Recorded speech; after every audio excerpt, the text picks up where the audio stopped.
सीता जी ने कहा कि बेटे, आज मैं हृदय से तुम्हें आशीर्वाद देती हूं, अगर तुम्हारी भावना इतनी अच्छी है कि राम और सीता एक हो जाए तो उतना प्रेम मुझसे लोग कुछ नहीं पाएंगे जितना प्रेम लक्ष्मण मुझसे तुम पाओगे। बोली सच्चिदानंद भगवान की जय। अब लक्ष्मण जी क्रोध में हैं और राम जी से कह रहे हैं, प्रभु अब आप खड़े होइए। राम जी ने कहा कि लक्ष्मण क्षमा करना, मैं नहीं खड़ा हो सकता। कहा क्यों? अरे कहा प्रभु आप देख रहे हैं ना कि इतना मैं लाल हो चुका हूं।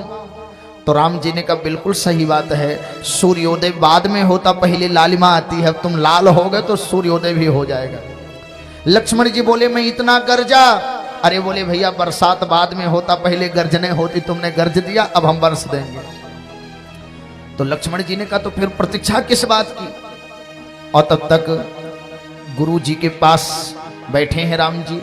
राम जी गुरु जी को देख रहे हैं, अगर गुरु जी आज्ञा देते तो भी सारा कार्य मैं कर देता, लेकिन कितने मर्यादा में बैठे हैं भगवान राम कि बिना गुरु के आज्ञा के कुछ कर नहीं रहे हैं। इतने में बाबा जी दिखते हैं कि विश्वामित्र समय शुभ जाने, विश्वामित्र समय शुभ जाने, विश्वामित्र समय शुभ जाने, विश्वामित्र समय शुभ जानी, बोले अति स्नेह में बानी, बोले अति समय में वाणी, उठहु राम भंजऊ भव चापा, उठहु राम भंजऊ भव चापा, मेटहु तात जनक परितापा, मेटहु तात जनक परितापा। अब आप लोग बताइए राम जी का नाम क्या है? मंगल भवन। बोलिए मंगल भवन अमंगलहारी। तो राम जी मंगल भवन अमंगलहारी हैं। और राम जी के सामने अगर कोई पत्रा देखे, आज हमारे यहाँ तमाम लोग एक बात कह रहे हैं, मुहूर्त नहीं है, पूस का महीना है, राम जी का प्रतिष्ठा हो रहा है, इनकी पत्नी ही नहीं है, तो उस समय मोदी जी का है, प्रतिष्ठा करेंगे, आदि आदि तमाम बातें हो रही। बोली सच्चिदानंद भगवान की जय। मैं यहाँ राजनीतिक बात करने नहीं बैठा हूँ, लेकिन एक बात आप बताइए कि जब राजा दशरथ राम जी को गद्दी पर बैठाना चाह रहे थे तो वशिष्ठ जी ने क्या कहा था कि सुदीन सुमंगल तब ही जब और राम होई जुबराज। वही दिन सुदिन है, वही दिन सुमंगल है जब राम राजा बन जाए। तो हम भी आपसे कह रहे हैं राम जी जिस दिन अयोध्या में बैठ जाए कोई मुहूर्त देखने की जरूरत नहीं है। क्यों? क्योंकि मंगल भवन अमंगल हारी, मंगल भवन अमंगल हारी, प्रभु सुदशरथ अजीर बिहारी, प्रभु सुदशरथ अजीर बिहारी। लेकिन एक बात ध्यान देना, राम किसी दिन किसी शुभ मुहूर्त में अयोध्या में बैठ सकते हैं, बस इतने ध्यान है कि राम का क्रेडिट लेने वाले राम का क्रेडिट ना ले कि मैं कर रहा हूं ये काम। बोलो हाँ या ना? राम अपने अच्छा आज हमारे यहाँ एक बड़ी समस्या चल रही है, सब कह रहे राम जी आ रहे हैं, राम जी। अच्छा तो विदेश गए थे राम जी? बोलो राम जी विदेश गए थे? अरे राम जी आते नहीं है, राम जी का घर है अयोध्या, हर मंदिर में राम है, हर गुरुद्वारा में राम है, जमुना जी की धारा में राम है, सरजू जी की धारा में राम है, अयोध्या के कंकड़ पत्थर में राम है, पशु पक्षी में राम है, जीव जंतु में राम है, साधु संत में राम है, वहां तक कि वहां के दुकानदारों की दुकान में राम है, मिठाई और पकवान में राम है। राम कहीं बाहर से नहीं आ रहे हैं। लेकिन लोग राम आएंगे तो अंगना सजाएंगे, राम आएंगे तो दिवाली मनाएंगे, राम आएंगे तो झंडा उठाएंगे। राम कहाँ गए थे राम? बताओ, राम जी कहीं गए थे? हाथ जोड़ करके मेरा निवेदन है, हमारे राम जी कहीं जाते नहीं हैं। राम जी की अयोध्या तब भी थी, राम जी की अयोध्या अब भी है, हमारे राम जी तब भी थे, अब भी हैं, और आने वाले कई युगों युगों तक हमारे राम जी का नाम रहेगा। ना उन्हें रावण मिटा पाया, ना उन्हें कंस मिटा पाया, और ना ही राम को कोई सरकारें मिटा पाएंगी।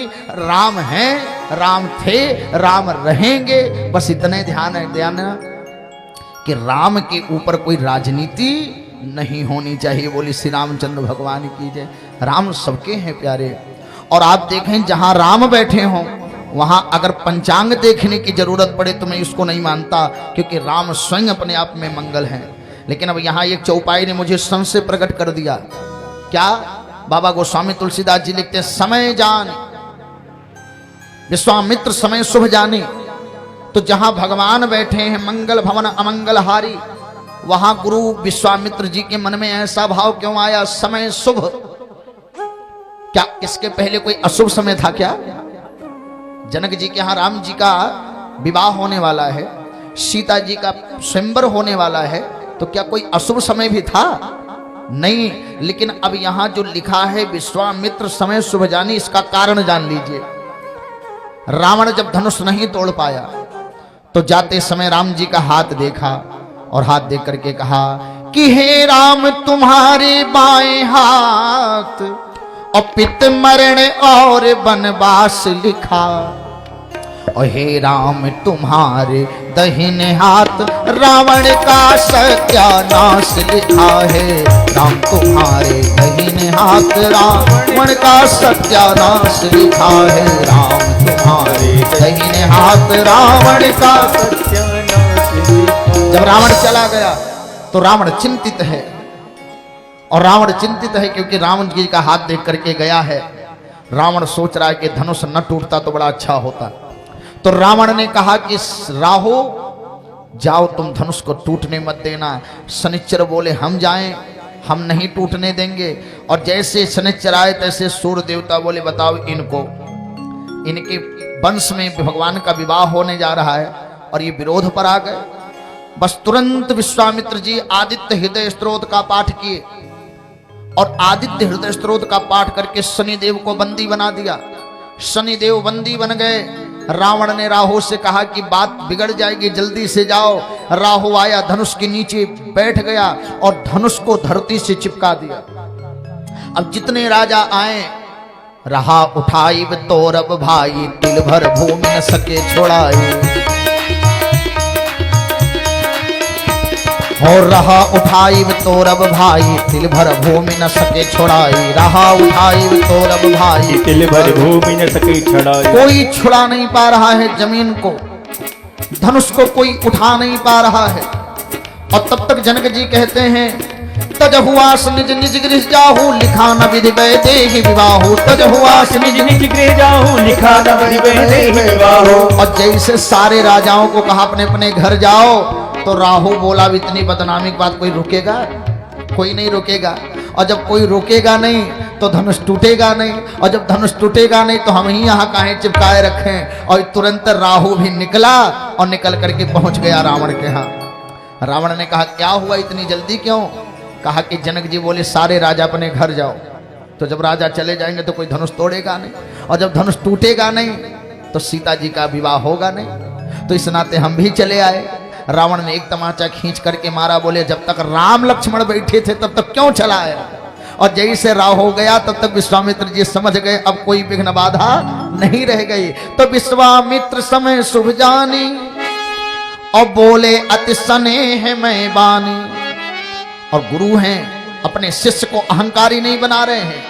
उठहूं राम भंजऊ भव चापा, इसलिए नहीं कि सीता जी से विवाह करना है, क्योंकि रावण की पत्नी मंदोदरी की चूड़ी को तोड़ना, इस नाते राम उठो। भक्तों के भीतर बैठे हुए भय को तोड़ना, इसलिए राम उठो। समाज में बैठी हुई बुराई को तोड़ना है, इसलिए राम उठो। सीता जी आपको पाने के लिए व्याकुल है, उस व्याकुलता को समाप्त करना है, राम उठो। और महाराज जनक जी बिल्कुल चिंतित अवस्था में हैं। उनकी चिंता को दूर करने के लिए उठो उठो राम भंजो भव चापा, मेटहु तात जनक परितापा।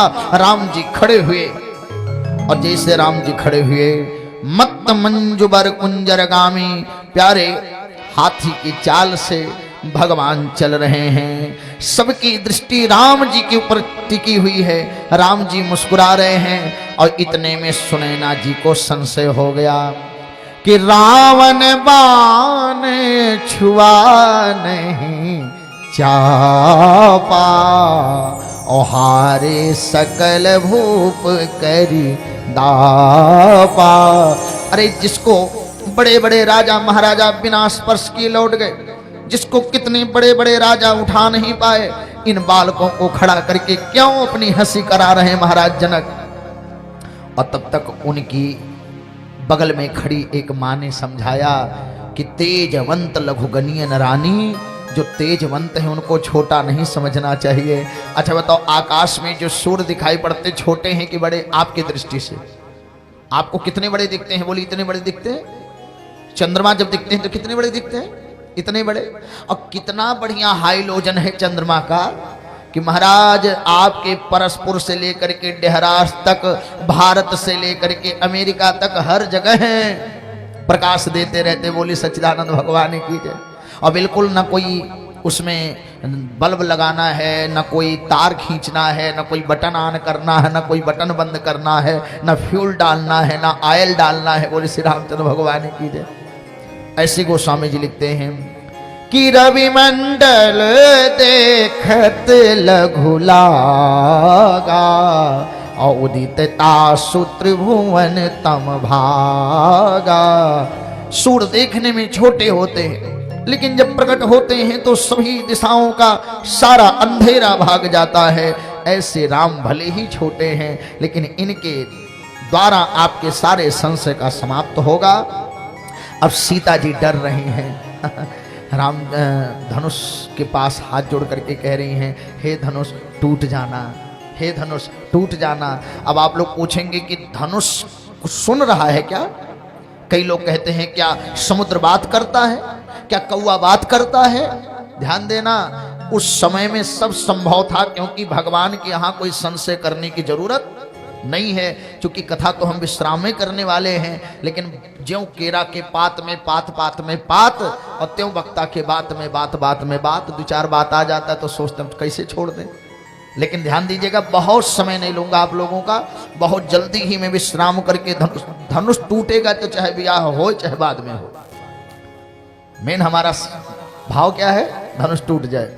तो अब आपको बताऊं कि इस धनुष को जब सीता जी प्रणाम कर रही हैं और कह रही, हे धनुष तुम टूट जाना, तो धनुष ने कहा क्यों टूट जाएंगे?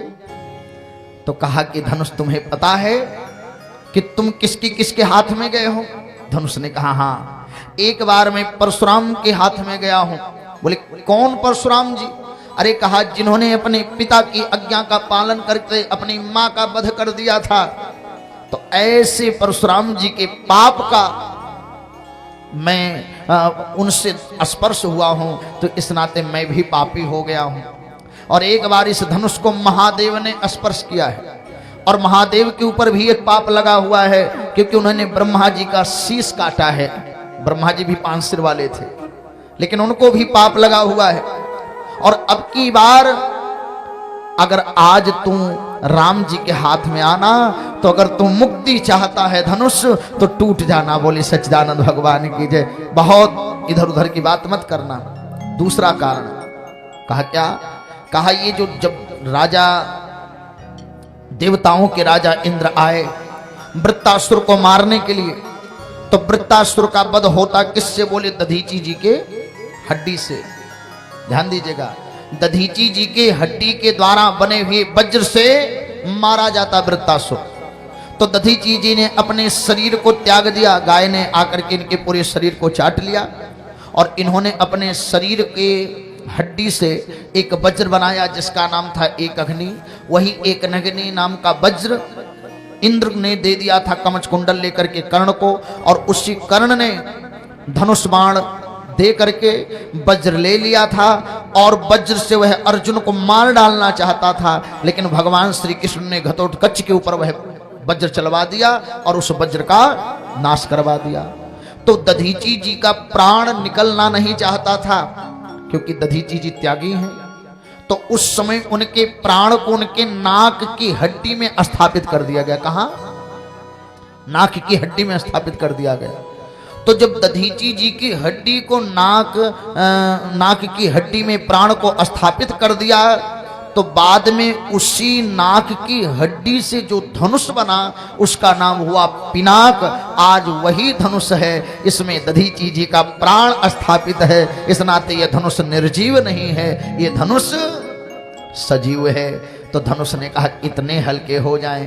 कहा जब हम फुलवरियम देखे थे तो भाल तिलक श्रम बिंदु सुहाए, ये फूल तोड़ रहे थे तो पसीना हो गया था। तो धनुष ने कहा तब? तो कहा कि निज जड़ता लोगन पर डारी, अपना सारा जो बल है अन्य लोगों पर डाल दो। अहो हरि रघुपति ही निहारी, और उतने हल्के हो जाओ जितने राम जी को कोई परिश्रम ना हो। धनुष हो गया हल्का और धनुष टूटने को तैयार है। इतने में राम जी ने उठाया, लेत चढ़ावत खैचत गाढ़े, लेत चढ़ावत खैचत गाढ़े, काहू न लखन रहे सब ठाढ़े, काहू न लखन रहे सब ठाढ़े। यही क्षण मध्य राम धनु तोरा, यही क्षण मध्य राम धनु तोरा। भरे भुवन धुनि घोर कठोरा, भरे भुवन धुनि घोर कठोरा। और धनुष टूट गया प्यारे। बोलो श्री रामचंद्र भगवान की जय। प्रभु दो चाप खंड मही डारे, और देखी लोग सब भये सुखारे। बोली राजा रामचंद्र की जय। धनुष टूट गया, और जैसे धनुष टूटा और तैसे सभी सखियां कहने लगी, सिय रघुबर कोमल कमल नयन को पहनाओ जयमाला, पहनाओ जयमाला। माला लेकर के सीता जी आई हैं। अब जितने राजा महाराजा खड़े हैं, एक ने कहा भैया चले, तो एक ने कहा कि चुप रहो, अभी भी कुछ बिगड़ा नहीं है। कहा क्यों? का दुल्हा को देख रहे हो, दुल्हा है सांवला और दुल्हन है गोरी। राम सरिस बर दुल्हन सीता, और समधि दशरथ जनक पुनीता। दुल्हन है सुंदर और राम जी हैं सांवले। अब वह जब माला लेकर के खड़ी होगी तो कह देगी हमको दुल्हा पसंद नहीं, और जब दुल्हा पसंद नहीं तो राजा जनक जी फिर एक ऑप्शन देंगे कि तुम माला लेकर के जाओ, जो तुम्हें पसंद आ जाए उसी के गले में माला डाल दो, तो हो सकता है नंबर लग जाए, तो बैठे रहो। और जितने बेचारे ज्ञानी राजा बोले नालायक हो तुम सब, इतनी बेइज्जती के बाद घर रुको तो बेकार है, लेकिन सब बैठे हैं। अच्छा, और बड़े आनंद की बात तो तब हुई जब सीता जी माले नहीं डाल रही हैं। राम जी से कहा कि झुक जाइए। राम जी ने कहा देखो हमेशा झुकवे किए हैं, जब धनुष तोड़ना था तब भी आपने इशारा ऐसे कहा झुक जाइए, तो हम सोचने लगे किसके सामने झुकें, और अगर धनुष तोड़ने के पहले झुक गए तो राजा महाराजा टिप्पणी करेंगे कि धनुष तोड़ नहीं पाए और पहले में झुक गया। तो आपके कहने के कारण जानकी गुरु प्रणाम मन ही मन कीना, और अति लाघव उठाई धनु लीना।